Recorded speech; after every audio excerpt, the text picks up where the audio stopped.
ರೈತರ ಕಣ್ಣೀರು ಒರೆಸುವಂತ ಮಹಾತ್ಮ ಯಪ್ಪ.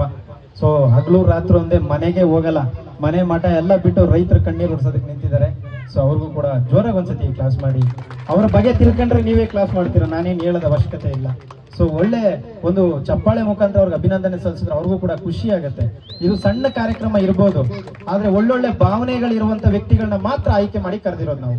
ಅರ್ಥ ಮಾಡ್ಕೊಂಡ್ರ ಸರ್? ಒಳ್ಳೆಯ ಭಾವನೆಗಳಿರುವಂತ ವ್ಯಕ್ತಿಗಳನ್ನ ಮಾತ್ರ ಆಯ್ಕೆ ಮಾಡಿ ಕರೆದಿದ್ದೀವಿ. ಅದಕ್ಕೆ ಇದು ಒಂದು ಸಣ್ಣ ಕಾರ್ಯಕ್ರಮವಾಗಿ ನಿಮಗೆ ಕಾಣಿಸ್ತಾ ಇದೆ. ಸೊ ಚೇತನ್ ಅಣ್ಣವ್ರಿಗಾಗಿರ್ಬೋದು, ನಮ್ಮ ಪ್ರಜ್ವಲ್ ಅಣ್ಣವ್ರಿಗಾಗಿರ್ಬೋದು ಹೃದಯಪೂರ್ವಕವಾಗಿ ಧನ್ಯವಾದಗಳು. ನೀವು ಕೂಡ ನಾಡು ನುಡಿ ಜಲ ಭಾಷೆ ಅಂತ ಹೇಳಿ ತಮ್ಮ ಜೀವನ ಕೂಡ ಪಣ ಇಟ್ಟು ಸೇವೆನ ಸಲ್ಲಿಸ್ತಾ ಇದ್ದೀರಾ. ನಿಮಗೆ ಭಗವಂತ ಒಳ್ಳೇದ್ ಮಾಡ್ಲಿ ಅಂತ ಮನಸ್ಫೂರ್ತಿಯಾಗಿ ಬೇಡ್ಕೊಳ್ತೀನಿ ಸರ್. ಹೆಸರು ಉಳಿಬೇಕು ಅಂತ ನಮ್ಮಲ್ಲಿ ಕನ್ನಡದಲ್ಲಿ ಒಂದು ಹಾಡು ಇದೆ. ಒಳಿತು ಮಾಡು ಮನುಸ ನೀನಿರೋದು 3 ದಿವಸ, ಉಸಿರು ನಿಂತ ಮ್ಯಾಲೆ ನಿನ್ನ ಹೆಸರು ಹೇಳುತ್ತಾರ, ಹೆಣ ಅನ್ನುತ್ತಾರ, ಮಣ್ಣಾಗ ಉಳುತ್ತಾರ, ಚಟ್ಟ ಕಟ್ಟುತ್ತಾರ, ನಿನ್ನ ಸುಟ್ಟು ಹಾಕುತ್ತಾರ, ಹೇ ಒಳಿತು ಮಾಡು ಮನುಸ ನೀನಿರೋದು 3 ದಿವಸ. ನೀವು ಯೋಚನೆ ಮಾಡಿ, ಯೋಗೇಶ್ ಅವರ ಈ ಕೆಲಸದಲ್ಲಿ ನಾವೆಲ್ಲರೂ ಪ್ರತ್ಯಕ್ಷವಾಗಿ ಪರೋಕ್ಷವಾಗಿ ಭಾಗವಹಿಸುವುದು ನಮ್ಮೆಲ್ಲರ ಭಾಗ್ಯ. ಅವರದನ್ನು ಕೇಳ್ಕೊಳ್ಬಾರ್ದು, ನಾವಾಗೆ ಮಾಡಬೇಕು. ಹಾಗಾಗಿ ಈ ಆಶ್ರಮದ ಜೊತೆ ನನಗೆ ಒಂದು ಸಂಬಂಧ ಇರುವುದು ಕೂಡ ನನ್ನ ಭಾಗ್ಯ ಅಂತ ಭಾವಿಸ್ತೀನಿ.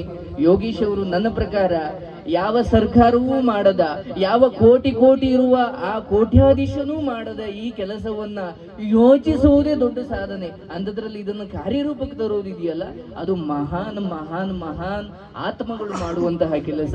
ಅವರು ನಾನು ಸಂದರ್ಶನ ಮಾಡ್ಬೇಕಾದ್ರೆ ಹೇಳ್ತಾ ಇದ್ದೆ, ಯಾಕೆ ಬೇಕು ನಿಮಗಿದೆಲ್ಲ ಅಂತ. ಅವ್ರು ಹೇಳಿದ್ರು, ನಮ್ದು ಯಾವುದೋ ಪಾಪ ಕಳ್ಕೊಳ್ತಾ ಇದೀವಿ ಏನೋ ಸಾರ್ ಅಂತ. ಅಂದ್ರೆ ನಾವೇನೋ ಪುಣ್ಯದ ಕಾರ್ಯ ಮಾಡ್ತಿದೀವಿ ಅಂತ ಅವ್ರ ಮನಸ್ಸಲ್ಲಿಲ್ಲ.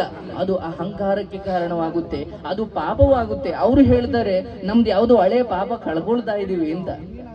ಅಂದ್ರೆ ಸತ್ಕಾರ್ಯ ಮಾಡುವವನ ಮನಸ್ಸಲ್ಲಿ ಇದು ನಾನು ಮಾಡ್ತಾ ಇದ್ದೀನಿ ಅನ್ನೋ ಭಾವನೆ ಬರಬಾರ್ದು.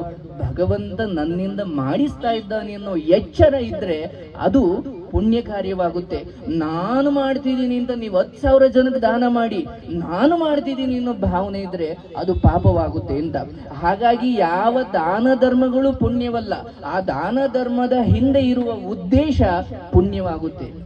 ನೀವು ಒಬ್ಬ ಪುಣ್ಯವಂತನನ್ನ ಕಾಪಾಡ್ಲಿಕ್ಕೆ, ಒಬ್ಬ ಕೊಲೆಗಾರನಿಂದ ಒಬ್ಬ ಮುಗ್ಧ ವ್ಯಕ್ತಿಯನ್ನ ಕಾಪಾಡ್ಲಿಕ್ಕೆ ನೀವು ಒಂದು ಸುಳ್ಳು ಹೇಳಿ, ಆ ಸುಳ್ಳು ಕೂಡ ಧರ್ಮವೇ. ಅಂದ್ರೆ ನೀವು ಮೇಲ್ನೋಟಕ್ಕೆ ಸುಳ್ಳು ಹೇಳುದ್ರಿ, ಆದ್ರೆ ಆ ಸುಳ್ಳು ಹೇಳುವುದರ ಹಿಂದಿನ ಉದ್ದೇಶ ಯಾರನ್ನೋ ಒಳ್ಳೆಯವರನ್ನ ಕಾಪಾಡುವುದಾಗಿತ್ತು. ಹಾಗಾಗಿ 4 ಜನಕ್ಕೆ ಒಳ್ಳೇದಾಗುತ್ತೆ ಅಂದ್ರೆ ಸುಳ್ಳು ಹೇಳೋಣ, 4 ಜನಕ್ಕೆ ಒಳ್ಳೇದಾಗುತ್ತೆ ಅನ್ನೋದಾದ್ರೆ ಯಾರು ಕಾಲ್ ಬೇಕಾದ್ರೂ ಹಿಡಿಯೋಣ ಅಂತ ಯೋಗೇಶ್ ಅವರು ಇಲ್ಲಿವರೆಗೂ ಎಷ್ಟು ಜನರ ಬಳಿ ಕೇಳಿದ್ದಾರಲ್ಲ, ತನಗೋಸ್ಕರ ಕೇಳಿಲ್ಲ. ಈ ಜನರನ್ನ ಸಾಕ್ಲಿಕ್ಕೆ, ಈ ನೊಂದವರ ಕಣ್ಣೋರಿಸ್ಲಿಕ್ಕೆ, ಈ ನೊಂದವರ ಹೊಟ್ಟೆ ತುಂಬಿಸ್ಲಿಕ್ಕೆ ಅವರು ಇನ್ನೊಬ್ಬರನ್ನ ಕೇಳಿದ್ದಾರೆ. ನನಗೆ ಬಹಳ ದೊಡ್ಡ ಖುಷಿ ಏನಂದ್ರೆ, ಇವತ್ತು ಈ ಕಲಿಗಾಲದಲ್ಲಿ ಇಂತಹ ಸತ್ಕಾರ್ಯಕ್ಕೆ ನೀವೆಲ್ಲ ಭಾಗವಹಿಸುವಷ್ಟು ದೊಡ್ಡ ಮನಸ್ಸನ್ನು ಹೊಂದಿದ್ದೀರಿ. ನಿಮ್ಮೆಲ್ಲರ ಈ ಭಾಗವಹಿಸುವಿಕೆಗೆ ನಾನು ಬಹಳ ಖುಷಿ ಪಡ್ತೀನಿ. ನಿಮ್ಮೆಲ್ಲರಿಗೂ ಒಳ್ಳೇದಾಗ್ಲಿ. ಯೋಗೀಶ್ ಅವರ ಈ ಕೆಲಸವನ್ನ ಸರ್ಕಾರ ಗುರುತಿಸಬೇಕು, ಅಥವಾ ರಾಜ್ಯದ ಜನ, ದೇಶದ ಜನ ಇನ್ನೂ ಹೆಚ್ಚಿನ ಮಟ್ಟದಲ್ಲಿ ಅವರಿಗೇನು ಉಪಕಾರ ಮಾಡ್ಲಿ ಅಂತ ಅಲ್ಲ, ಇವರು ಕಾಲಕ್ಕೆ ದಶಕಗಳ ನಂತರ, ಶತಮಾನಗಳ ನಂತರ ಉದಾಹರಣೆ ಆಗಬೇಕು. ಅಂದ್ರೆ ಅಲ್ಲಿ ಮೂರ್ತಿಯನ್ನ ಸ್ಥಾಪನೆ ಮಾಡಿದ್ದಾರೆ ಶ್ರೀ ಶ್ರೀ ಶ್ರೀ ಶಿವಕುಮಾರನಾಥ ಸ್ವಾಮೀಜಿಗಳು. ಯಾಕೆ ಸ್ಥಾಪನೆ ಮಾಡಿದ್ದಾರೆ? ಅವರು ಹಾಗೆ ಬಂದು ಹುಟ್ಟಿ ಹೋದವರಲ್ಲ.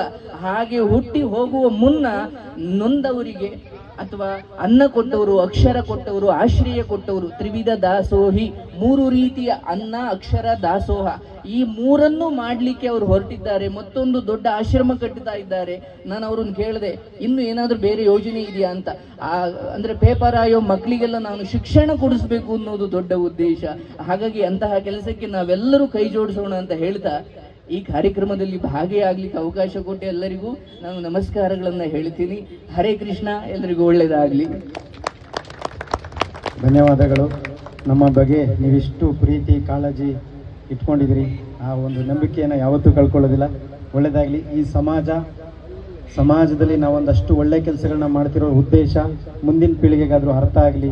ಇವತ್ತಿನ ಜನಕ್ಕೆ ಅರ್ಥ ಆಗಲಿಲ್ಲ ಅಂದರೂ ನನಗೇನು ಬೇಜಾರಿಲ್ಲ ಅಂತ ಹೇಳ್ತಾ ಇಲ್ಲಿಗೆ ಬಂದಿದ್ದಕ್ಕೆ ಹೃದಯಪೂರ್ವಕವಾಗಿ ತಮಗೆ ಧನ್ಯವಾದಗಳನ್ನ ತಿಳಿಸ್ತಾ ಇದ್ದೀನಿ. ಧನ್ಯವಾದ. ನಮಸ್ಕಾರ.